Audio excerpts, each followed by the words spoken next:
el podcast.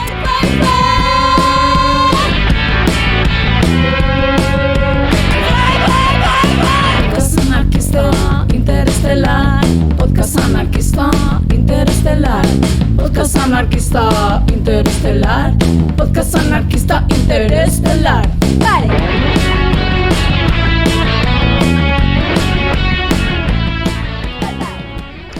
No nos gusta hablar de derechos y deberes. Este es el lenguaje de un sistema que nos los arrebata e impone a su antojo, que trafica con ellos, siendo nuestras vidas la moneda de cambio. Preferimos hablar de estar en conflicto por tener una vida vivible, donde 4 paredes, un techo, un hogar, se hacen símbolo de protección y de lucha. Estar en lucha por algo que es básico para todo ser humano. Estar en lucha porque es la única manera de sobrevivir y de construir frente a unas políticas y unas estrategias basadas en negarnos la vida. Desahucios, empobrecimiento, precios no regulados y un acceso cada vez más complicado para la población en general.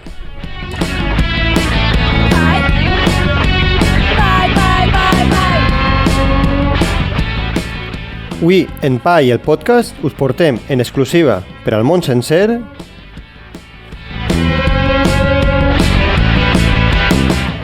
la publicació del fanzine Aquí no hay quien viva, reflexions sobre la taula redona per l'autonomia i l'anarquisme a l'habitatge. Aquí no hay quien viva, aquí no. Aquí no hay quien viva, aquí no. Todos los días. ¡Bien! ¿Qué Peñi, què tal? Com estem? Quant de temps? Tens sense veurem-ho, sí. Pareix que no portem tota l'espressia, ni de conya. En el CCO a l'Horta. Aquí no. Que... Aquí no, en el CCO a l'Horta no. Vale. Una coseta, per favor, arrimeu-se al micro, vale? Perquè Per què ho dius, Estan dient que no s'arrimeu, Pues vale? a mi em diuen que xille massa. Ja. Las dos Españas. Les dos Españas. Arrimeu-se al micro, bé, Així anar projectant la veu. Totes bé, xurris? Molt bé, amb moltes Espectacular. ganes. Temasso que mos porta l'Alexandre avui. Pues res, comencem quan vulgueu. Pa'lante, ¿no? Pa'lante, no? Te saludo, buena mujer. Soy Arturo, rey de los bretones. ¿De quién es ese castillo? ¿Rey de los qué? De los bretones. ¿Quiénes son los bretones? Todos nosotros, todos somos bretones. Y yo soy el rey. No sabía que teníamos un rey. Creí que éramos una colectividad autónoma. Pues te equivocas. Vivimos en una dictadura, una autocracia que se autoperpetúa y en la que las clases Ya trabajadoras... estamos con lo de las clases. Ese es el que es la cuestión. Si el pueblo quisiera... Por favor, tengo prisa, buena gente. ¿Quién vive en ese castillo? Pero las decisiones de ese funcionario deben ser ratificadas en una asamblea quincenal. Ya. Por mayoría sencilla en caso de asuntos puramente internos. Y con mayoría de 2/3 para asuntos... ¡Silencio, te ordeno que te calles! Te ordena, ¿Quién se creerá que es? Soy vuestro rey. Pues yo no le voté. Com sempre, tenim en aquesta banda dels micros a l'equip complet de PAI, el podcast. Carlos, als aparatos, que té a les seues mans el timó del vaixell pirata. Andrea és la que ens dona l'energia i amb les piles carregades ens contarà avui les efemèrides del dia junt a L, que és el nostre pegament i la clau que obri tots els panys d'este programa. Rosella és la que ens aporta saviesa i coneixements del passat amb la seva secció de senyores anarquistes mortes. Jo sóc Àlex, conduiré el programa i us faré la recomanació literària de Tinta d'Anarres. Preparadis? Comencem. L'entrevist ETA del dia.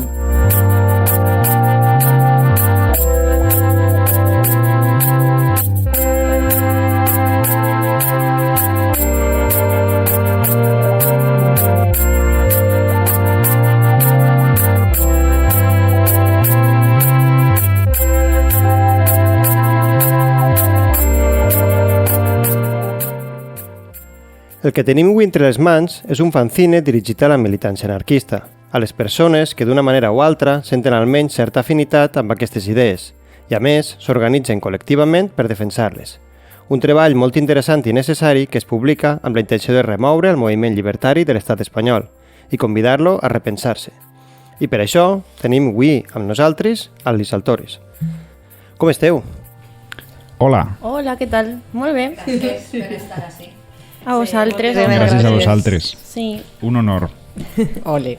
La primera pregunta, i la més imprescindible per tal de situar les persones que ens escolten, és, senzillament, com sorgís el fanzine? Doncs el fanzine el vam crear un poc amb la perspectiva de que fora una mena d'acta expandida, no? Com de moltes pàgines d'allò que va ser la taula redona al maig de l'any passat. Jo crec que un poc, pensant en la metàfora de ser una llavor, però no una anàlisi exhaustiva del context, ni sentar càtedra sobre cap cosa, sinó com recollir en un text les coses que anem fent tenint en compte la realitat que vivim, no? Cap a on volem anar i d'on venim. No s'ha de quedar només en els espais que nosaltres habitem físicament, com per evitar aquesta cosa de guetificació, de que tot el que pensem, tot el que xerrem, tot el que fem i organitzem no se quede només en una assemblea o en unes jornades per a les que sempre ens veiem les cares, sinó que puga conformar com una ferramenta replicable d'alguna manera i que puga arribar més lluny i que també ens puga dur a nosaltres més lluny amb aquesta experiència que va ser la taula redona. Que inevitablement haurà que explicar què va ser aquest esdeveniment que va sorgir l'any passat. Exacte. Pues sí. Explícalo, si vols. Pa'lante. Vaig cap allà. A veure, aquest esdeveniment va sorgir un poc per la necessitat dins de l'ambient anarquista de València per intentar com proposar una manera particular, amb un anàlisi propi, com de fer les coses dins del moviment per l'habitatge. No? O sigui, perquè bé, en el nostre al millor entorn en el qual ens movem, sí que és de deberes que tenim com molta crítica a lo millor a determinades formes de fer la política en concret dins d'aquesta lluita, i com que a lo millor era necessari com completar eixa crítica amb una proposta nova, no? Com que sí que no tenien com unes herramientes polítiques que puguen defendre a lo millor eixa autonomia i eixa horitzontalitat en els espais que habitem com a militants, ja siguin més oberts o no, o que potser no estan tan definides políticament, i que era necessària com agafar totes aquestes experiències positives, val? I com propositives a l'hora de que tot el món pugui també com tindre en el cap com podem repartir el poder millor, com poder mantenir la independència sense cap incursió deshonesta de l'exterior, com podem repartir la feina, com podem col·laborar millor entre nosaltres o en altres parts del moviment sense perdre la nostra identitat. Com que, bueno, la idea era no sols com agrupar a gent anarquista que està com militant, sinó també, o sigui, dins del moviment per l'habitatge, sinó també com cridar a gent que està militant dins al millor d'aquests col·lectius de defensa al millor del territori, dels barris, i no, que vulguin com o que militen des d'un concepte així com d'autonomia, per dir-lo d'alguna manera, que potser estaria bé com definir-lo, i agrupar-les per a ficar com ferramentes en comú, no? Perquè sí que hi ha nexes que mesclen com millor la filosofia anarquista de com hauria de transformar-se el món con millor la independència, no? I els moviments de base que tenen com els col·lectius que potser es poden enquadrar dins de l'autonomia.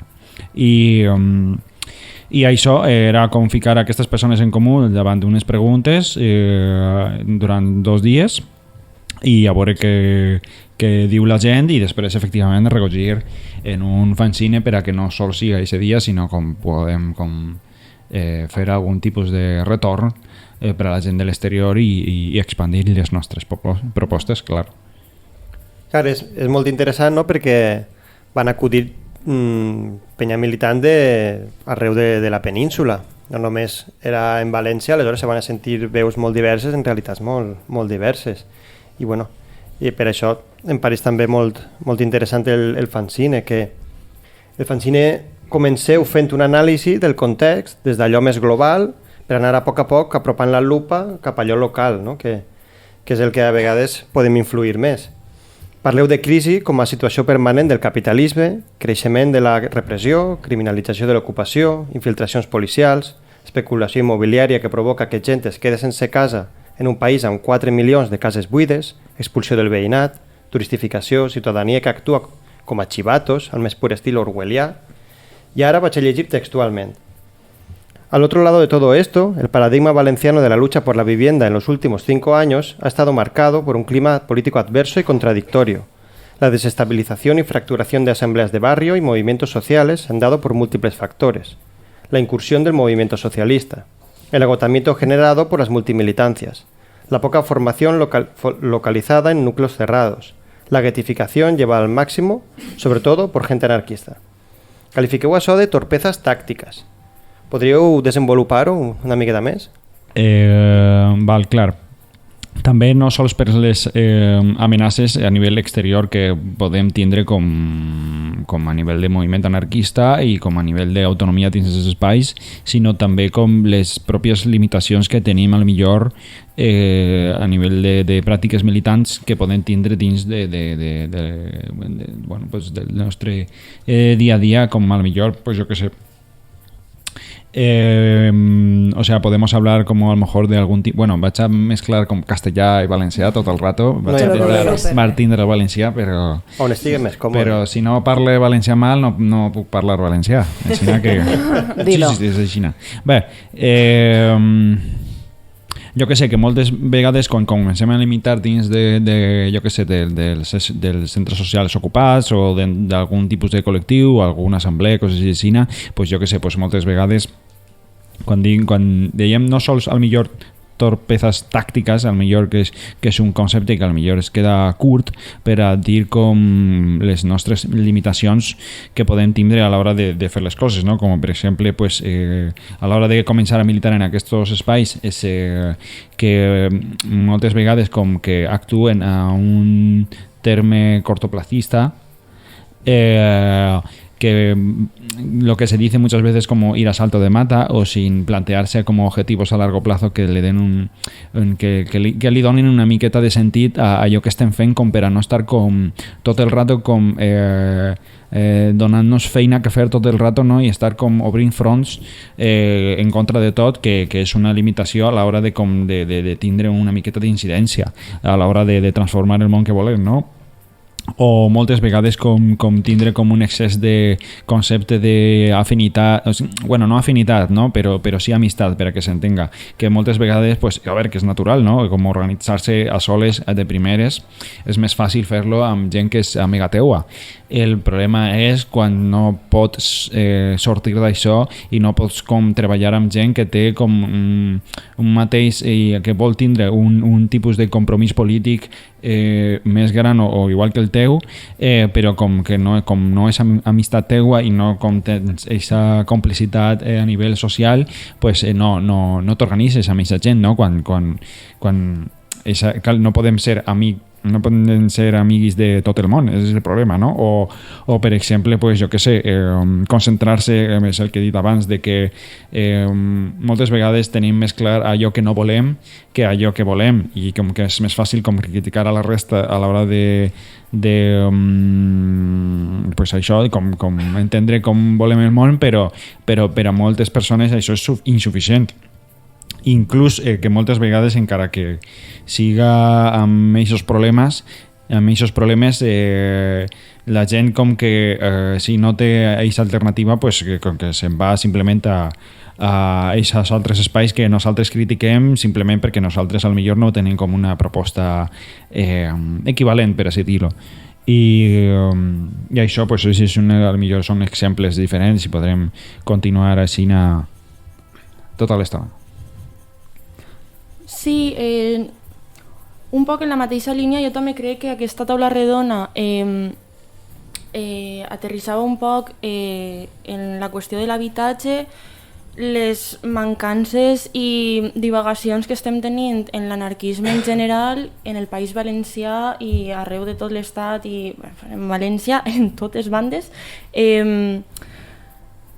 I sí, superar un poc aquesta qüestió de que moltes ens organitzem un poc en torn o que naix la nostra organització a base d'eixa crítica, però pues això, posar sobre paper que no només podem funcionar així, sinó que cal anar construint alguna cosa en que siga fallida, en que no estiga completa i no siga com extraordinàriament satisfactòria, però sí, com superar aquestes torpesses no se pot assolir si no les posem sobre el paper o si no les posem en una taula redona a dialogar entre elles.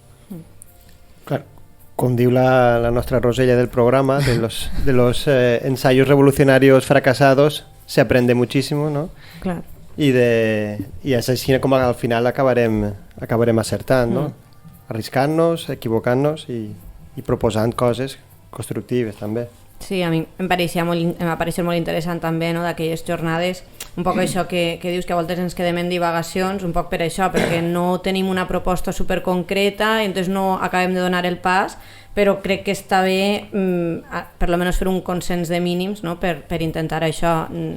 És guai militar amb les teues amiguis perquè la militància a voltes és molt agotadora i està molt bé, però necessitem obrir els espais a gent afí, encara que no siga la nostra gent afí en quant a sociabilitat, i això, començar amb un consens de mínims. Entonces, en aquest sentit, la taula rodona em va parèixer molt interessant perquè es van poder sentir veus diferents de gent d'altres llocs de l'Estat i a partir d'ahir d'aixes propostes, com que crec que està guai, perquè al final potser no estem d'acord en tot, però sí que hi ha coses de mínims que davant d'un problema tan greu, no, que ara després ens explicareu un poc més com és la situació actual de la vivenda, de l'habitatge, totes tenim punts en comú i crec que està guai com posar en valor aquests punts en comú i a partir d'ahir començar a fer, sense tindre ja un pla perfecte, a lo millor definit, però és que si esperem a tindre aquest pla perfecte no farem res i bueno, el capitalisme ens passarà per damunt i altres que després parlarem, no? També ens passaran per damunt. Total, jo volia també comentar una part que a mi me resona molt i que, bueno, vaig a citar textualment que he tret del fanzine que diu, bueno, diuen: falta de propaganda política y de portavocías, dando a conocer al resto del mundo qué somos y qué hacemos. Las buenas ideas no se difunden solas. Entonces, això m'interessa especialment perquè sempre xoca en el tema que sempre comentem de, pues, això, de xarxes socials. Sí, m'arrima més el micro? M'ho podeu dir en directe, no passa res.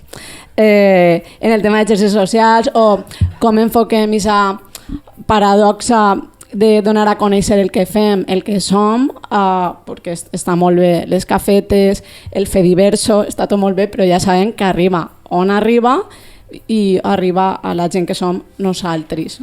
Entonces, bueno, la propaganda eficaç, malauradament, pues igual també tenim ahí un punt pendent. No sé. És que a més no fem molta propaganda. És que en això... Hi ha altres sectors que fan molta, més de la que pot ser realment... No sé, com que compten més del que realment fan, i crec que el que ens falta a nosaltres és que fem més del que després contem.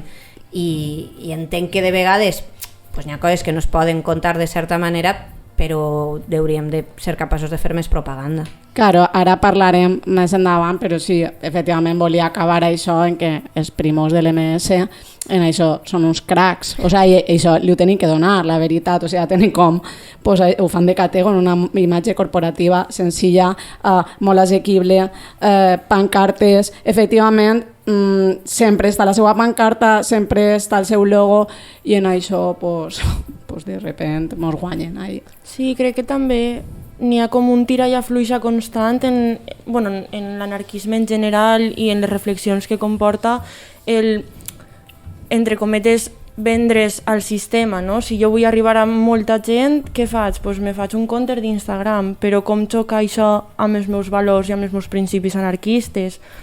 Doncs potser hi ha altres posicionaments com els de l'MS on això no suposa un xoque, no? Contra els seus principis o el que siga, que crec que també és com una batalla constant que duem i que encara no tenim gens resolta, però que sí que desemboca inevitablement en no arribem a gent i les idees que tinguem o les coses que no parem de fer pues quasi que pues això, moren moren quan ixen del nostre entorn. Claro, i si tu no eres capaç d'eixir del teu entorn, va ser impossible poder fer incidència política i poder canviar la realitat. Vull dir, si al final mos cuinem i mos euguissem i mos eumingem nosaltres, anem a ser incapaces de trencar la realitat o almenys fer incidència en certes coses. Jo després, si voleu, podem parlar de sindicat de llogateres versus sindicat d'habitatge. Per favor. Igual les coses que mos diferencien i el que mos agermana al sindicat de llogateres i a l'anarquisme, perquè al final el sindicat de llogateres, y ya dejo de hablar de mi libro hasta hace un rato, no, por favor. Bebem de l'anarquisme. Total. A diferència del moviment sexy, no? Que nosaltres també som sexis, Clar, de la propaganda és interessant lo de les xarxes socials aquestes capitalistes de Xina. Clar, serveixen, arribes, però penso que també són moltes vegades una il·lusió, eixa massa a la que se suposa que arribes a través de les xarxes, perquè també tenen els seus algoritmes i també tenen la seva forma de tornar a embambollar-te. El que hem de canviar moltes vegades, jo penso que és igual o més important, és el propi llenguatge que gastes per a transmetre el que fas. O sigui, hem de tractar de gastar llenguatge que pugui entendre-ho qualsevol, no llenguatge amb les nostres paraules que les entenem les nostres amigues, com estaven contant, que bueno, és un altre debat les Instagram, però hem de trobar altres formes de fer propaganda, pot ser. Igual jo soc un poc primitivista, però tornar a certes formes de propaganda en el carrer, en paper, en el boca a boca, en estar on estan el veïnat i on estan... Això i el que estava comentant Andrea i un poquet, que no ho dic ella, ho dic jo, també lo de sindicat de llogateres, claro que sí, també y en el fanzine cooperar con los actores afines del escenario para llegar más lejos que nunca. Pues sí, el sindicat de llogateres de València ha arribat molt fort i precisament això és una gran ferramenta, no?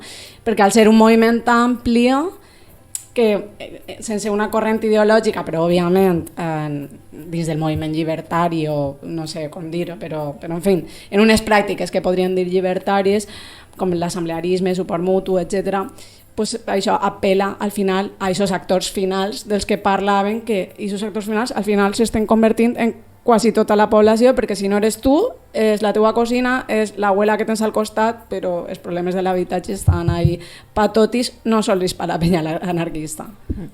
Clar, o sigui, aquests comentaris de al millor de que fa falta portavocies i de que fa falta propaganda política és una constant a l'hora de no sé, qualsevol tipus d'anàlisis, perquè sempre està com aquests impulsos, aquest impuls de que n'hi ha part del moviment anarquista que vol fer coses que a lo millor pues, necessiten com de fer les coses d'una manera més discretament, i l'altre impuls de que no, que necessiten coses així com més socials, més obertes per a atraure a molta més gent, i com que moltes vegades aquests dos grups d'anarquistes estan juntes dins d'un mateix espai, organització o assemblea, el que siga, i és molt difícil combinar aquestes dues coses si no tens clar exactament per a què vols utilitzar aquestes coses sense no sé com dir-ho, contrarrestar como rechazar la una por la otra, ¿no? Entonces, yo qué sé, y també és molt interessant això de òbviament de col·laborar, i efectivament, i jo crec que, bueno, particularment jo penso que és com una solució correcta, simplement hi ha que dir que o sigui, jo penso que està bé com plantejar-se com utilitzar millor algun tipus de mitjà o de col·laborar con según què tipus de actors. El que passa és que per a fer això has de tindre les coses molt clares, és a dir, has de tindre has d'estar com armada com políticament i ideològicament per a no caure en algun tipus com de dissolució o de, no, que no t'eclipse eixa col·laboració per a no caure en com les tesis i el funcionament de les estratègies de les altres no d'eixes col·laboracions que sempre passa. Entonces, com que fa falta molta formació interna com per a... O sigui, hi ha que ser també valents per a tindre que, jo que sé, que considerar que a lo millor pues, bé, que algunes coses sí que a lo millor pues és inevitable, no? Però que aquestes coses han de ser calculades, aquestes pèrdues, però que no siguin estrepitoses, per així dir-lo. O sigui, òbviament la col·laboració ha de ser positiva i ha de ser com mútuament aprovechable, no sé com dir-ho. Sí, mútuament beneficiosa. O sigui, jo crec que al final se té que tindre un poc clar què és el que vols, no? En plan, vale, com a moviment llibertari, què volem, com pensem que nosaltres podem fer incidència en el tema de l'habitatge i a partir d'ahí buscar aliances i jo que sé, per lo que diu abans, jo no vaig a ser menys anarquista perquè la meva assemblea tinga un Instagram, o sigui, vull dir-te, també tenim que saber en quin moment de la història vivim, saps? I que al final ser pureta en algo, per mi és lo que més s'apropa al feixisme, al final, saps el que te vull dir? Entonces, no sé, si voleu podem anar com espaiant un poc més el debat. Jo volia simplement, abans de passar a la polèmica, comentar que també fa falta en aquesta línia, pot ser formació també, però fa falta estructura. Fa falta que l'anarquisme no siga només per als anarquistes, les anarquistes, sinó que siga per a tot el món. Una estructura on la horitzonalitat i la bona forma de fer, per així dir, siga costum. No siga un lete todo esto y cuando vengas vuelves y militas. La horitzonalitat ha de ser costum i per a poder col·laborar, per això que comentem i tindre xarxes amb altres espais, bones estructures de premsa, d'això, necessitem organització, no sé quina, la que necessitem, la que ens acople en cada espai, però si necessitem algun tipus d'organització estructurada, on la costum no siga les amistats o siga la inèrcia o el salto de mata que comentava. I això també, aquesta estructura, em porta a parlar del següent tema, perquè crear algun tipus d'estructura horitzontal, estructura de costum on siga més difícil que altres organitzacions intenten controlar o cooptar o apropiar-se de les nostres lluites, anem a parlar de moviment socialista. Per això del llenguatge que parlàvem, a voltes ens pensem que tot el món sap què és el moviment socialista i fins i tot en els nostres espais i pensa que no. Pensa que no tot el món sap, o si sap, no sap realment què és el moviment socialista. Podríeu explicar-nos què és el partit Moviment Socialista per a les nostres oients? A veure, bueno, jo no sóc ningú expert d'allò que potser pot ser el moviment socialista, val? Però millor per a la gent que no ho sàpiga, pues és una especie com de coordinadora de estructuras socialistas y comunistas que han estado saliendo alrededor del Estado español, que muchas de esas estructuras han nacido a partir de escisiones o reconversiones de otras estructuras o partidos independentistas, ya sobre todo de Euskal Herria y de los países catalans, y que han a lo mejor renunciado un poco a la centralidad y a la parcialidad del hecho de querer distinguirse del Estado español y montar una especie como de proyecto socialista autónomo, y han decidido como coordinarse en algo pues que suena algo más clásico, no sé cómo explicarlo, ¿no? Entonces como que bueno, y como que esto es una operación como que lleva ya también varios años evolucionando, a raíz también como de, pues yo qué sé, la pérdida de fuerza de estas luchas indepes, a lo mejor dentro de su pugna contra el Estado español, a lo mejor también dentro de un poco las derivas excesivamente electoralistas de estas propuestas, o el desencanto con ya no solo con cosas de 15 mayistas, sino con sus partidos que han intentado acapararlo todo después como Podemos. Entonces como que bueno, como que parte de esa izquierda comunista extraparlamentaria pues ha visto una oportunidad en una especie como de proceso conjunto para pues bueno, pues para salir con otra cosa, ¿no? Entonces, pero esto repito, esto es como mi super pedada. También, bueno, lo importante también de todo esto, que es una cosa que surge cada X tiempo, como siempre, ¿no? Tienen sus ciclos, es también un poco la particularidad de que, pues, esta cosa que no se define muy bien de si es una especie de coordinadora o si va a ser un partido o lo que sea, lo cual tampoco me sorprendería mucho.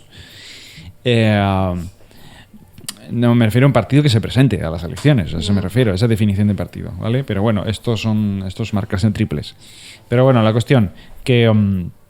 Claro, la pregunta sí. És, o sea, per centrar-ho en la vivenda, que és el que és, seria més perquè el moviment socialista és un element de desestabilització i fracturació en la lluita per la vivenda, que és algo que va eixir en les jornades i apareix en el fanzine. Sí, o sigui, conforme comentàvem, aquest ent, perquè no sabem dir si és un partit o no, però bueno, aquest grupuscle sí que és de veres que trobem que ha trobat la seva manera de créixer quasi com un paràsit, és a dir, enganxant-se com a altres moviments, a altres espais, a altres assemblees que en aquest entorn, en aquest context en particular, han sigut les que estan vertebrades a partir de la qüestió de la vivenda, de l'habitatge. Entonces, el moviment socialista ha trobat la seva manera de créixer arrel de cooptar i de anar fagocitant d'alguna manera els espais i les assemblees que estaven conformades entorn a aquesta qüestió de l'habitatge. Siguen assemblees de barri, alguns sindicats de barri, i han anat com ahir teixint-se dins d'això i prenent força. Saps que jo crec que com que esta gent, almenys el sindicat d'habitatge, anem a posar-li ja nom, o sigui, perquè han tingut com tant en el seu moment, perquè tingueren tant de boom, bueno, pues esta gent va vindre a omplir una escletxa que estava buida. O sigui, vull dir, i que a mi m'ha fatal dir-ho, però ni el moviment llibertari ni ningú estava omplint, i aleshores, o sigui, pues esta gent va haver su nicho, no? Com se diu això? Nicho de mercado.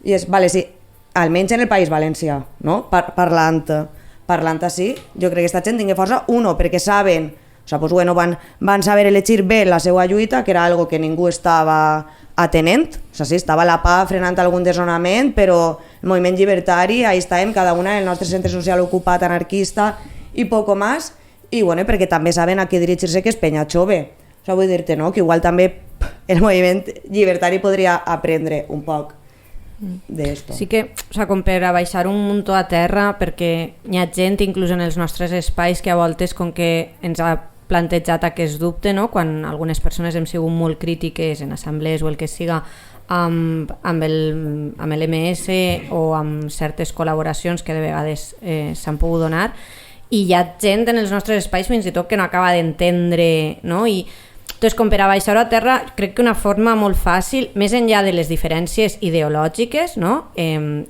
tant que nosaltres ens definim com anarquistes i aquesta gent és comunista, vull dir, no sé si es defineixen públicament a Xina perquè la seva estratègia de màrqueting, que crec que és el que fan, és prou ambigua amb un motiu molt clar, no? Amb una intencionalitat, però més enllà de les diferències ideològiques crec que és important que la gent entenga que el moviment socialista ha exercit violència cap als nostres espais, això, no? Com m'explicaven les companyes, sobretot en Euskal Herria i en Catalunya, que és on primer van intentar, no? És cert que així al País Valencià, com que ja estàvem un poc avisades perquè allí havien fet abans aquestes coses i llavors així ja ens havia arribat un poc aquesta informació i crec que vam aconseguir parar-ho un poc més, però sobretot és important que les seues formes, que són purament verticals, amb una organització molt jeràrquica, el que fan és introduir-se de manera violenta fins a furtar un espai, una assemblea, i així aconseguir fogacitar, no? Fragmentar absolutament aquesta assemblea, aquest col·lectiu, aquest espai, el que siga, i a partir d'ahir prendre elles el poder, perquè és així com treballen. O sigui, crec que la gent ha d'entendre que no és només una qüestió de diferències ideològiques, sinó de diferències en tant en quant les formes de fer, no? Que un poc el que parlàvem antes, lo important també en el moviment anarquista és, si som anarquistes, actuem com a anarquistes, crec que això és la primera part, però no només es diferencien les formes de fer, sinó en la violència que aquesta gent ha exercit sobre nosaltres arreu del territori. Entonces, partint d'aquesta base, crec que no hi ha manera de defensar o de voler encara pensar que és possible una certa col·laboració amb el moviment socialista. Total, i també superambius respecte a les dissidències. Absolutament. És que, clar, és que així no se volen tampoc... No, perquè tampoc diuen directament que és un no, però no se volen mullar al respecte i això també cal remarcar-ho. També la instrumentalització de la penya racialitzada. Sí, o sigui, en quant al seu discurs de feminista, o sigui, és que directament no tenen, o sigui, és que no li poden ni anomenar feminisme o sigui, tu entres dins del millor dels discursos, o sigui, de les xarxes que tenen, dels mitjans de comunicació que tenen, no? O Rizzo, per exemple, és socialista, és un d'ells, o en Euskal Herria també tenen el propi, no en recordo ara mateix del nom, però tu busques al millor la paraula feminisme i no el trobes perquè volen com criticar aquest tipus de coses com una cosa que la tatxen de neoliberal, o sigui que s'està apropant molt a posicions reaccionàries a l'hora de com anomenar aquestes coses, i hablen com de la feminització de la precarització, una cosa aixina, de la feminització del treball, o sigui, com que no acaben com no, el problema de la mujer, llegar a decir unas cosas, y es como, vale, y eso como se... Eso tiene un nombre, ¿no? O sea, lo tienes ahí en la punta de la lengua, ¿no? Pero no lo quieren nombrar porque eso implica como asumir un lenguaje que realmente sí que describe perfectamente lo que pasa, pero sin embargo como estratégicamente están posicionados en contra de eso, ¿no? Entonces hacen como esos malabares, bueno, en fin, o sea, podríamos estar hablando como horas sobre esto en realidad, pero bueno, como que simplemente eso, remarcar que bueno, o sea, el oscurantismo que han tenido de decir que bueno, no decir de qué organización venían para participar en espacios más amplios, priorizar excesivamente, ¿no? Con un sentimiento muy corporativista a sus militantes a la hora de obtener casas, o desociar a la otra gente que a lo mejor no estaba como ultra comprometida, ¿no? Y así como básicamente una especie de fomento de todo lo que no hay que hacer como militantes a la hora de colaborar. Y eso como y sobre todo eso también como una centralidad que es muy aburrida ya, pero de verdad que es solo todo girarlo todo a la lucha de clases, como si no existiera absolutamente nada más alrededor, y bueno, pues un montón de troperías más. Heu vingut dient que no ho teniu preparat, mare meua, sí que ho teniu preparat, Sí. Es que sale solo, el tema este. Sale solo. Se ha debatido largo. ¿Para qué me invitáis si sabéis cómo me pongo? Bueno, igual haurem de fer un monogràfic en un futur. De moment, per tornar al moviment llibertari, m'agradaria, ja que hem parlat todo mal, esto es un desastre, esto es unas debilidades, m'agradaria que parlàrem ara perquè pense que sí que hi ha, m'agradaria que parlarem de fortaleses que pensem que hauríem de destacar del moviment llibertari.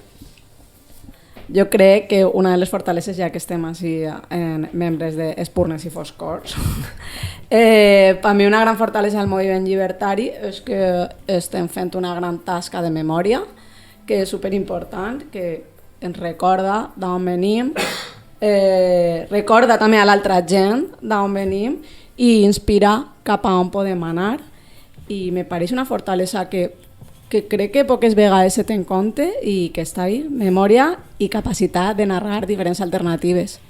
Visca Espurnes i Foscors.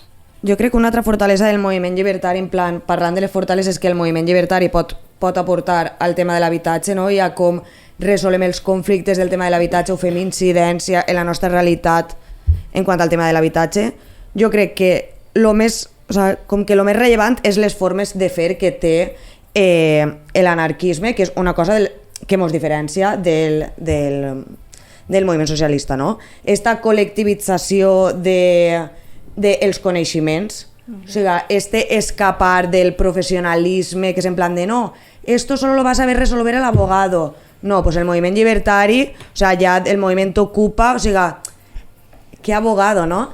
O sigui, tot això que ja fem jornades de pues, com anem a saber arreglar la llum, l'aigua, no sé què, com podem frenar un desnonament, no sé quant, o sigui, pues això, el primer, la democratització del coneixement, no dependre d'una persona perquè ens resolga el nostre conflicte, pues això és una victòria del moviment llibertari. El suport mutu, no? En plan, aquesta col·lectivització dels problemes, i fer les coses en comunitat, o sigui, tot això són coses mega importants que el moviment llibertari pot portar a la lluita per l'habitatge, no? En plan de no estàs a soles, el que te passa a tu mos passa a totis, estem totis en el mateix barco, tirem, no? Total.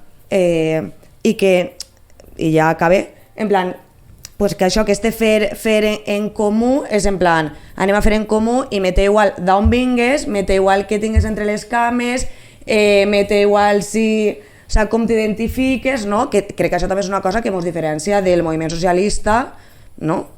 Que igual el moviment socialista és, vale, però tu eres del moviment socialista o no? Perquè igual si no eres, pues igual tu lucha no m'interessa, no? Jo considero que l'anarquisme són molt més obertes. Total, perquè són vincles que no es basen en la imposició. Efectivament.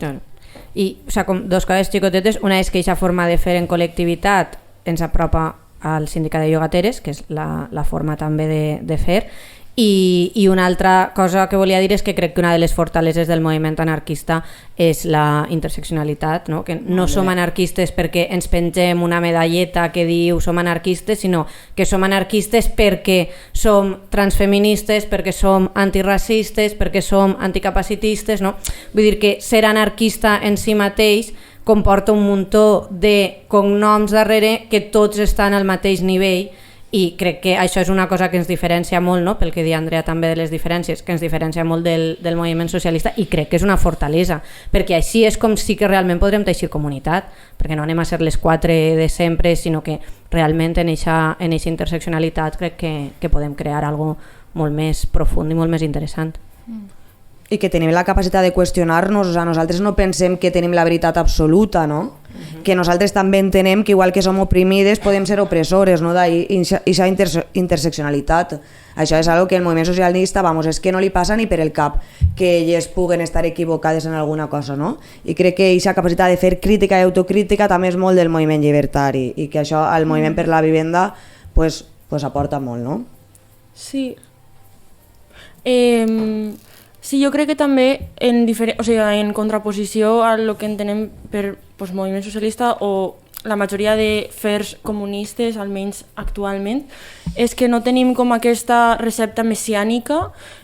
Aleshores tu quan te trobes en una necessitat perquè has sigut expulsada d'altres formes de militància perquè són comunistes o són jeràrquiques i tu no te sents representada ahí, no? Inevitablement te trobes en un espai on no existís i se sentar càtedra des de cap lloc. Aleshores, òbviament se donen dinàmiques xungues, el que siga, perquè vivim en el context que vivim i tot i arrastrem coses xungues, vale. Però dins d'això tu proposes algo o s'intenta donar aquesta cosa que no quadra el que siga i algú te va dir, perdona, és que jo també estic així, jo també tinc paraula, igual com tu, com que és un fer entre totis, no? Com totes estem estirant del mateix fil. Entonces, crec que això també ens dona peu a pegar-li mil voltes, a afilar molt, molt prim tot el temps, a trobar les maneres que siguen emancipadores realment i no que algú escriga perquè té un poder capital o un poder, jo que sé, cultural, social, que flipes, y nos escribe un text y ya tot es como, oh Dios mío, gracias por estas palabras. Gracias por il·luminar-nos. Clar, sinó que tot se fa entre totis i bueno, això té coses ruïnes però també té coses meravelloses que crec que són les que verdaderament mos duran a algun lloc.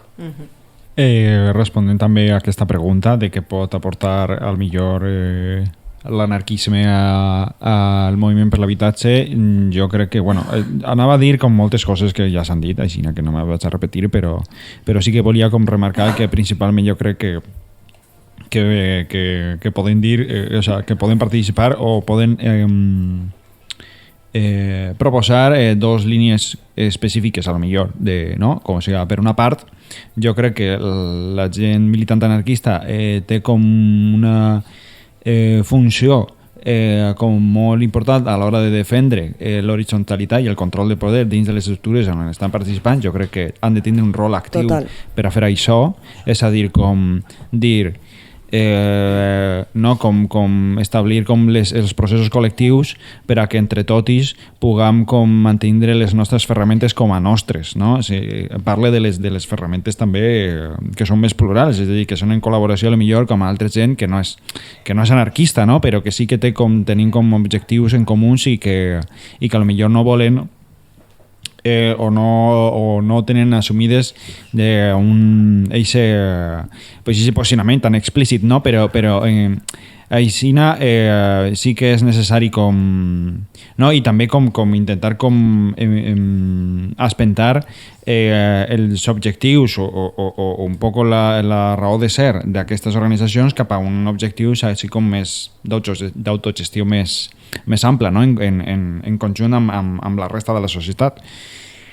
I després, jo què sé, jo crec que també els anarquistes com que també crec que han de fer com una proposta com més explícita que no tinga que, al millor que estic com donant moltes voltes, no? Però que per una part jo crec que òbviament pues, els anarquistes on estan pues, han d'estar buscant que tindre aquest rol actiu de repartiment del poder i amb altra gent que no és anarquista, no? En uns espais com més socials, més amples, però també jo crec que per altra part, jo crec que potser els anarquistes també com que han de tindre espais que no siguen com estructures que tinguen tanta a la millor diversitat ideològica com per a proposar coses que estiguen com més a prop més encara dels seus propis ideals per a no tindre que estar com tenint tot el rato espais en disputa. No sé si m'explica, potser estan com moltes voltes. El que vull dir que moltes vegades potser pues, els anarquistes han de defendre des del principi valors, òbviament, que siguin útils per a tot el món, però que tinguen clarament com que siguin objectius, no sols metodologia anarquista, sinó objectius anarquistes, no? Perquè per una part, òbviament, pues, n'hi ha moltes organitzacions de base que funcionen amb metodologia pues, llibertària, anarquista, potser pues, bueno, podem entrar en un debat ahí, però a lo millor no tenen objectius que siguen maximalistes a nivell anarquista com a tal, no? Però bé, que ahí estan, no siga que això no significa que siga un problema com a tal. I per altra part, pues, a lo millor sí que estaria bé com que això siga molt més explícit per altra part. Vale, pues vaig a llegir un trosset del fanzine. Necesitamos que nuestros espacios de lucha sean realmente nuestros. Necesitamos tener nuestra propia brújula estratégica, porque cuando no pensamos a largo plazo, otra gente lo hace por nosotros. Necesitamos poner todas las cartas sobre la mesa, sobre nuestras intenciones cuando colaboramos en espacios más amplios y desarrollar un sentido crítico y autocrítico sobre nuestra militancia. Hace falta, al mismo tiempo también, romper con nuestras burbujas militantes que impiden que expandamos nuestros discursos y prácticas hacia mucha más gente. Hace falta repartir todo el poder, y si no se puede repartir, entonces tiene que ser destruido. A lo largo de la historia, allá donde no existen fuertes estructuras sociales previas en aquellos nuevos grupos que se forman cuando las personas deciden juntarse, la horizontalidad emerge entre los integrantes como una intuición. Al mismo tiempo, también la verticalidad y las jerarquías son otras fuerzas que confrontan constantemente a la necesidad de repartir y contener el poder.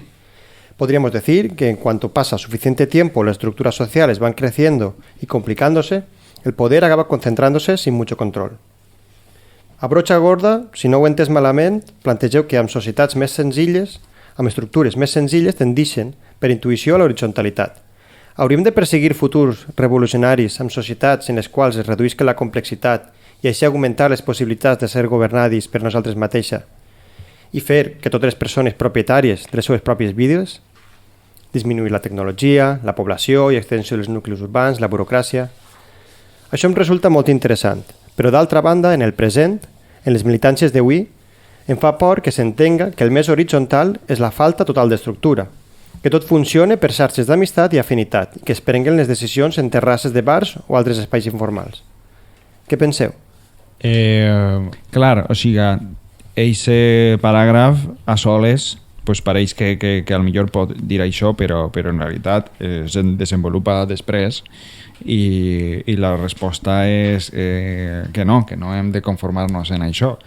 És a dir, perquè si el problema de la horitzonalitat és que sols es pot mantindre en estructures socials petites, pues apaga y vámonos, quiero decirte, ¿no? Porque vivimos en ciudades que tienen decenas o cientos de miles de habitantes y es com, pues es que si no és possible l'autogestió en aquest tipus d'entorns, pues que ja no podem fer res, hem perdut la partida ja des del principi.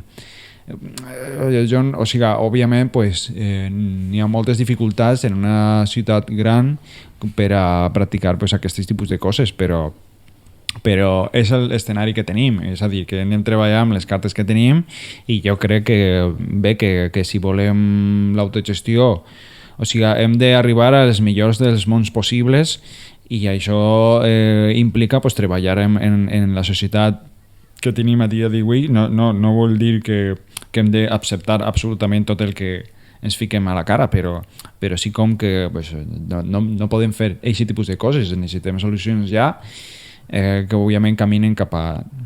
Pues jo què sé, també no voldria com idealitzar o romantitzar pues jo què sé, grups xicotius de penya que jo què sé, que poden al millor tindre moltes jerarquies informals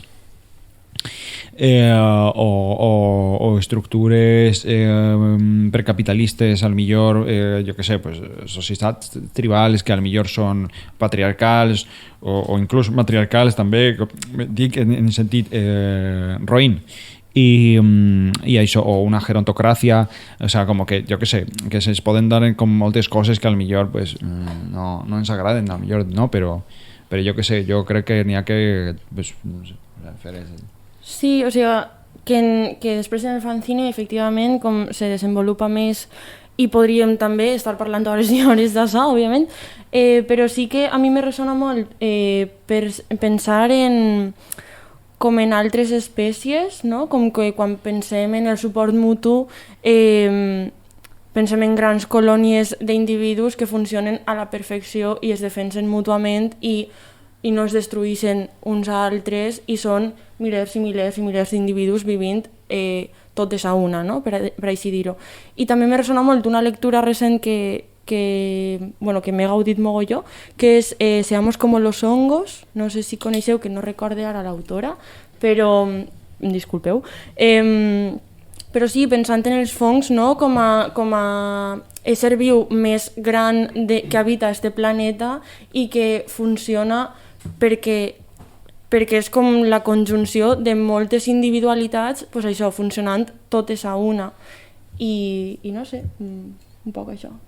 I que jo que sé, que la horitzonalitat, o sigui, la igualtat i la llibertat, així com la jerarquització i l'acumulació de poder, també és una pulsió humana. També la necessitat d'igualtat i la necessitat de llibertat també és altra pulsió humana i és el lobo que hay que alimentar. No, o sigui, com que son esos sentimientos que hay que potenciar y darles de comer de alguna manera. Vale, pues anirem tancant l'entrevista. Si és el moment... Sí, que curta, no, Mari? Sí, pot ser el programa més llarg de la temporada. Tu creus? Més que el que gravarem el mes que ve. Es el moment de últimos alegatos finales, algo que queramos ser... No es necesario, pero si se nos ha quedado algo en el tintero, si volem dir alguna cosa, si no, passarem a la següent secció del programa. Bueno, no sé si com a alegat, però sí que volíem fer especial menció a la tercera pota que és fanzine, que no ha pogut estar avui així, però que li enviem un beset molt fort. Sí. No sé, què més coses? Què més coses? Bé, que això, pues, o sigui, el fanzine és simplemente o sea, es un paso más, por así decirlo. O sea, realmente es un germen, es simplemente una piedra más de la ruta que queremos trazar de alguna manera. Entonces, como que bueno, o sea, como que és un poco el fanzine és un pretext com per a fer xerrades, per a fer tallers, per a com alimentar nous debats en altres espais que no siguin els de sempre, per a intentar multiplicar d'alguna manera com aquests principis que són com és que són molt a ver, com es dir, són molt primaris, o sigui, que estan així com en un caldo primigenio. I bueno, como que són coses que n'hi ha com que aprofundir d'alguna manera, com que jo que sé, que tenim tot per fer, tenim molta feina, però també bueno, que estem com intentant treballar per a multiplicar jo que sé, empoderar a la gent i ganar en autonomia i poder aconseguir tota aquesta autogestió total que ens agradaria, no? Però bé, que això és un desig, però que anem fent cap a aquest desig. I bueno, jo què sé, pues, que moltes gràcies. Moltíssimes gràcies per el vostre superprograma. Sí. I inclús se m'ha fet curt i tot, A mi també. Pues sembla que no. Com per tancar amb aquest al·legat que estava fent el company, com que també volia com tancar, com donar-vos les gràcies per haver fet aquest fanzine, bueno, per haver fet la taula redona en primer moment i haver fet el fanzine, animar a la gent a que aconseguisca el fanzine i se'l pugui llegir, perquè crec que és una ferramenta de debat superútil, o sigui, tant com per aprenentatge particular com per a debats en els seus col·lectius, espais, etc. Com superguai, o sigui que si al final feu alguna presentació, algun taller, com que molt interessant anar. I torneu a este programa. Claro, per supost. I bueno, com per allò que dia l'Alexandre, algun al·legat final, jo com tot ho porte al meu terreny, no? Com dir que al llarg de la història res se'ns ha regalat, que tot ha sigut pres des de la col·lectivitat i per a la col·lectivitat, que el que està passant actualment amb la vivenda és il·legítim i és injust i que ho anem a canviar. Ole. Sembla que no, però avui només hem acariciat la superfície del contingut del fanzine. Així que anime qui ens ha escoltat per aconseguir-lo quan es publique i llegir-lo de dalt a baix. Moltes gràcies per vindre i per escriure i parlar del vostre treball. Aquí no hi ha quien viva, reflexions sobre la taula redona per l'autonomia i l'anarquisme en l'habitatge. Gràcies, Peñi. Moltes gràcies a vosaltres. Organización, acercamiento a pie de calle, separar o aunar luchas, hablar de quienes somos. Llegamos juntos a la conclusión de que nos falta organización entre afines. Somos conscientes de que vamos muy a corto plazo, es decir, luchamos frente a un proyecto urbanístico o una huelga, aunamos energía, construimos, nos entendemos y desaparece toda esa organización cuando esa lucha termina o se extiende demasiado. De una forma u otra, en la que cada cual tiene lo que necesita y cada cual aporta lo que puede, en la que todas las riquezas humanas tienen origen en la colectividad y que todas las chabolas y palacios han sido construidos por manos trabajadoras, todo hogar debe ser de propiedad comunitaria. No pública, pues eso implica que el agresor vigila a las víctimas.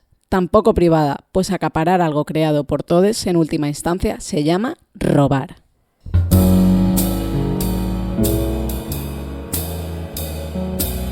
Tinta d'anarres. El llibre d'avui és una novel·la històrica sobre l'esclavitud als Estats Units, que t'atrapa des de la primera línia. El ferrocarril subterrani, de l'escriptor afroamericà Colson Whitehead. El ferrocarril subterrani va ser una xarxa real que ajudava a persones esclavitzades als estats del sud a escapar de les plantacions i arribar als estats del nord on no es permetia aquesta pràctica, i així aconseguir la seva llibertat. L'obra, molt ben documentada, té una lectura àgil i acurada, a més del Premi Pulitzer de 2017. En les seues pàgines trobarem una crítica lamentablement necessària i gens ambigua, rescatant de la pròpia novel·la: Amèrica és un engany, el més grandiós de tots. En el seu fur més íntim, la raça blanca creu que està en el seu dret d'apropiar-se de la terra, de matar als indis, de fer la guerra, d'esclavitzar els seus germans. Si hi haguera alguna justícia al món, aquesta nació no hauria d'existir, perquè els seus fonaments són el robatori, l'assassinat i la crueltat. Hay un país del norte que siempre nos tira para atrás. Le gusta el petróleo ajeno e invadir junto a la OTAN. Crearon el béisbol, Coca-Cola y Tío Sam, fentanilo, pollo frito, Disneyland y Ku Klux Klan. Ese coro yanqui de mierda solo saben saquear con la CIA y su complejo industrial y militar. Jo us recomano molt el ferrocarril subterrani, de Colson Whitehead, però m'agradaria que no ens quedem només en demonitzar els Estats Units, encara que els seus governs treballen molt per a que ho fem. Voldria parlar-vos de racisme de proximitat, de l'esclavitud que va haver al nostre estimat regne d'Espanya, a partir de l'inici de la conquesta del continent americà en 1492. A partir d'aquest moment, es comencen a assentar les bases del nostre capitalisme i l'esclavitud s'associa completament a persones afrodescendents, vinculant de forma directa la supremacia blanca amb el capitalisme. I és que les grans fortunes del regne es van forjar amb el tràfic de persones. És el cas de Joan Güell, mecenes d'Antoni Gaudí. Segons un padró eclesiàstic, en 1565 vivien 6.000 persones esclavitzades només a la ciutat de Sevilla. Eren persones segrestades a l'Àfrica per ser venudes a Espanya. Però el pitjor de tot és que a l'Espanya peninsular no es va abolir l'esclavitud oficialment fins a principis del segle XIX i a Cuba a finals, siguent l'últim territori d'Europa en abolir l'esclavitud en les seues colònies. Es calcula que uns 2 milions de persones esclavitzades habitaren Espanya en tot el període. Sense dubte, les persones blanques d'avui devem una reparació històrica i la monarquia i el govern, mínim, una disculpa. Una bona forma d'obrir el camí per a aquesta reparació és conèixer el nostre passat més incòmode a través de les pròpies persones afrodescendents. Jo vos recomano, per la seva qualitat literària i amenitat de lectura, el ferrocarril subterrani de Colson Whitehead. I recorda, milita i llegeix.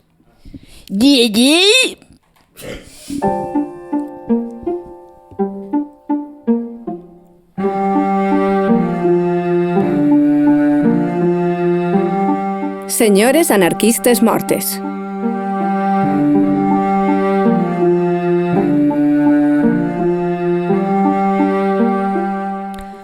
Avui vos portem una senyora anarquista morta que té en comú amb les nostres convidadis el fet d'acumular múltiples militàncies i de desitjar foc a les presons. Dediquem la secció a la vida d'Amèlia Jover Velasco.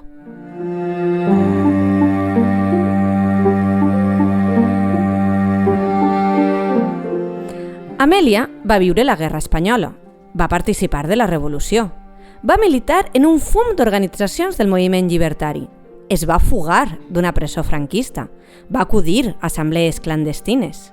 Però, per contar aquesta vida de pel·lícula, començarem pel principi.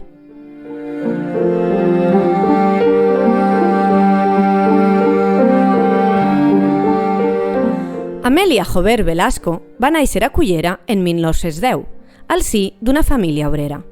A la seva localitat va poder anar a l'escola. Conten els testimonis que era una jove inquieta, que disfrutava molt de la natació i els estudis i que, si les circumstàncies socials hagueren sigut altres, li hauria agradat estudiar per a ser matrona. Des de molt jove s'inicià en la lectura d'autors anarquistes i prompte entrà en contacte amb el moviment llibertari de la zona. Anys més tard s'instal·là a València, prop de la presó Model, el que li va permetre ajudar a companys que havien sigut empresonats a causa de les vagues generals que es van donar per tot l'estat l'any 1932. En aquella època es va casar amb Joaquín Crespo, que era militar de la República, però en 1933 es va divorciar i posteriorment va compartir la seva vida amb Antonio Zaragoza. Al cap i casal va treballar com a mecanògrafa per a l'Ajuntament de València i també de cuinera. En relació amb aquesta última feina, es va afiliar al Sindicat de Gastronomia de la CNT, on va construir una secció de dones. Paral·lelament, formava part d'un grup naturista inscrit a la FAI i es va afiliar a les Joventuts Llibertàries, en les quals, una vegada iniciada la Revolució, va ser elegida representant de la seva secció política.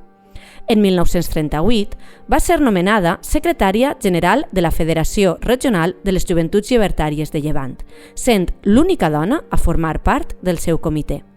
També va ser l'enllaç entre l'organització juvenil i el comitè regional de la CNT de Llevant. A més, va escriure nombrosos articles en Senderos, el butlletí regional de les joventuts llibertàries.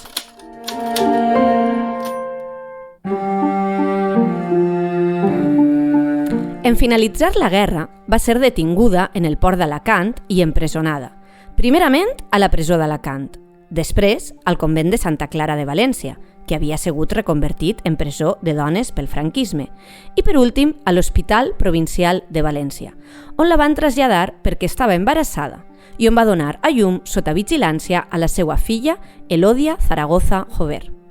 Una vegada recuperada del part, va aconseguir fugir gràcies a la col·laboració de companys de la CNT i es va exiliar a França, on inicialment va ser internada en un camp de concentració. Com a represàlia per la seva fugida, la seva mare i la seva germana van ser detingudes i apallissades per les forces franquistes.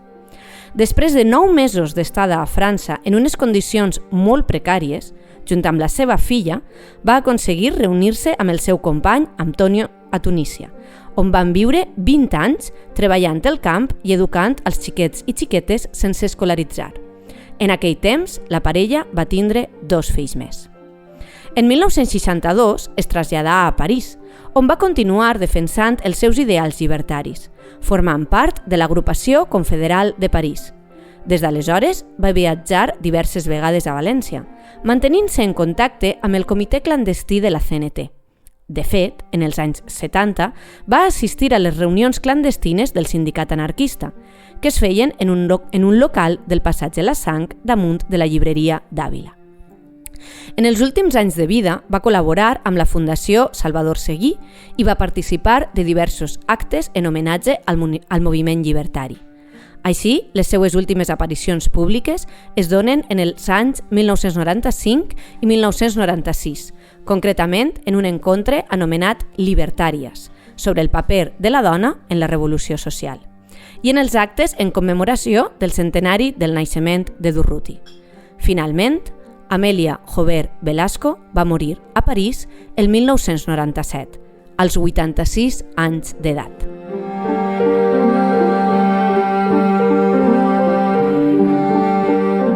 Fins ací la biografia d'Amèlia, una d'eixes dones que ocupà un espai públic tradicionalment reservat als homes. Per sort, Amèlia no estava sola. Tornarem prompte amb més senyores anarquistes mortes. Oli, ella és Andrea. I ella és L. I avui fem juntes... Efemèrides.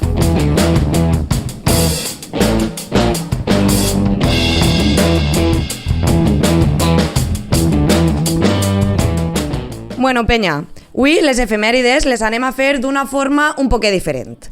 Perquè van passar moltes coses un 28 de març, Se nota que és primavera i, xica, la sangre altera. Així que així estem nosaltres, per fer-vos un recull de les més importants, de les més rellevants, no. Vos anem a fer un recull de les que mos doni la gana, que per això és el nostre podcast. El 28 de març de 1939 és una data important en el marc de la Guerra Civil Espanyola. Es considera el dia de l'ofensiva final. Un dia com avui, de fa 87 anys, es produeix l'últim bombardeig sobre terres valencianes. I, xica, jo crec que pensaren, ja que va ser l'últim, pues ho anem a fer a lo grande. I així va ser. 20 bombes, Savoia, Marchietti, SM-79, de 200 quilos cadascuna, regalet del tío Mussolini, són llançades sobre el port de Gandia, por el bando sublevado, aka els fachorros. Aquest mateix dia, però a 400 quilòmetres de distància, els sublevats prenen Madrid sense resistència i detenen a Julián Besteiro. Aquest fet, junt amb la presa del front d'Extremadura i Andalusia per la nit i l'abandonament del Consell Nacional de Defensa per part de Casado, suposa el fi de la guerra 4 dies més tard. I ja sabem totis el que va provocar esto.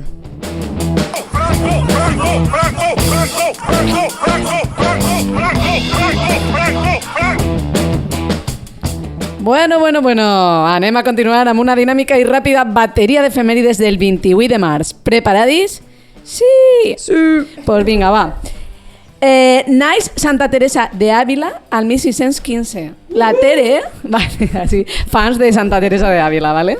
La Tere va ser una pedazo de mística i refort carmelita, que volia una vida més austera i contemplativa. La veritat és que la seva figura és fascinant, perquè qüestionar la institució sent una dona en eixa època és telita.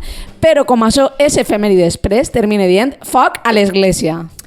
Un dia com avui, però de 1892, Ravachol, un anarquista francès, va ser detingut per haver volat pels aires 17 dies abans la casa del xutxe antianarquista Bulot i per haver fet el mateix el 27 de març en la casa del conseller procurador Benot. Està clar que el nostre lema és que ni gent sense cases ni cases sense gent, però aprovem el Ravachol, no, penya? Yes! Bueno, continuem. 28 de març de 1942. 28 de març mor el poeta represaliat Miguel Hernández a la presó d'Alacant, al 1942. Ahir va ser assassinat per omissió i abandonament, ja que les condicions pèssimes del talego i la falta d'assistència mèdica van fer que la seva tuberculosi s'agreujara. Foc a les presons. Foc!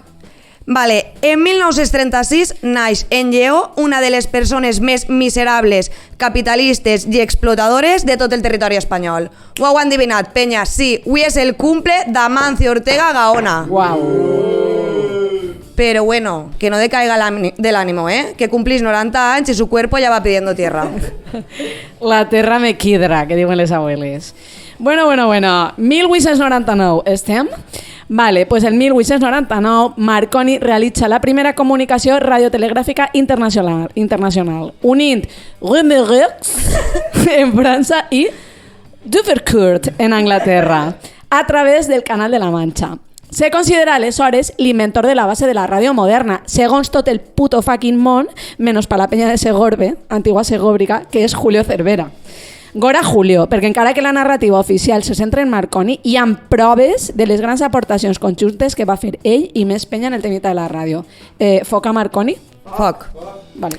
I avui, com tots els 28 de març, es celebra el Dia Mundial del Piano. I bueno, res, que jo simplement volia dir que des d'ací, des de Pai el Podcast, aprofitant que avui és el Dia Mundial del Piano, enviem una merda aixina de gran a tot aquell que s'atrevisca a especular en la nostra vida.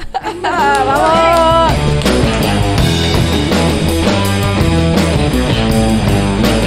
Uf, això ha sigut molt dinàmic, xurris. Després d'esta ràpida bateria, acabem en la subsecció més esperada per ningú dins de la secció efemèrides. Òbviament, parlem de efemèride quotidiana de l'Horta.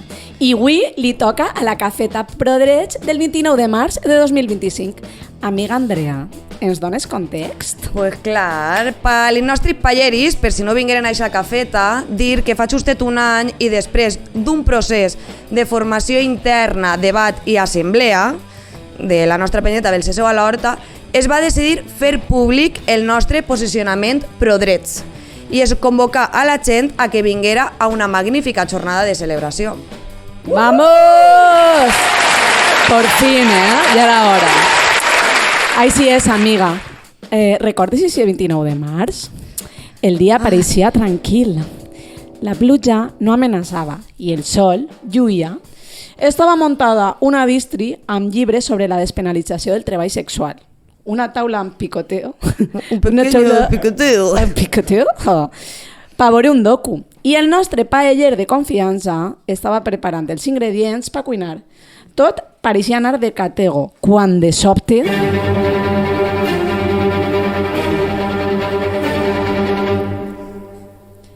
l'huracan abolicionista va arribar sense avisar, envolant tot el que pillava al seu pas. Ja siguera llibres, humus de carabassa o pèrgoles.